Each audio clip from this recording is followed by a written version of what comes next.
আহা! মহারাজ কৃষ্ণচন্দ্রের রাজসভায় একজন লোক মাঝে মাঝেই আসত। সে লোকটা নানা ভাষায় কথা বলতো।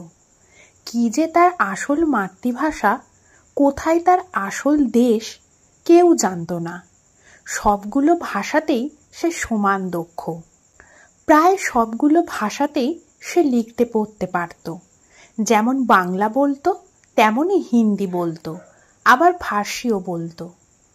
মহারাজ কৃষ্ণচন্দ্র একদিন গোপালকে বললে, গোপাল, লোকটা কি জাতি এবং তার মাতৃভাষা বা কি, তুমি যদি ঠিক ঠিক বলতে পারো, আমি তোমাকে পুরস্কার দেব। মহারাজের কথা শুনে গোপাল বলল, এ আর তেমন কষ্ট কি, আমি দুদিনের মধ্যেই ঠিক বলে দিতে পারবো। গোপালের কথা শুনে মন্ত্রীমশাই বললেন, ওহে গোপাল, কাজটা যত সোজা ভাবছ ততটা সোজা নয়। লোকটা তোমার থেকেও শেয়ানা, ও সহজে ধরা দেবে না। গোপাল বলল, মন্ত্রীমশাই, আমার নামও গোপাল ভাঁড়, দেখবেন আমি লোকটির আসল পরিচয় বের করে নেব। পরদিন গোপাল অনেক আগে এসে রাজসভার দ্বারে একপাশে লুকিয়ে রইল, কারণ বিশেষ কাজে ওই দিন ওই লোকটার রাজসভায় আসার কথা ছিল। কিছুক্ষণ পরেই ওই লোকটা এলো।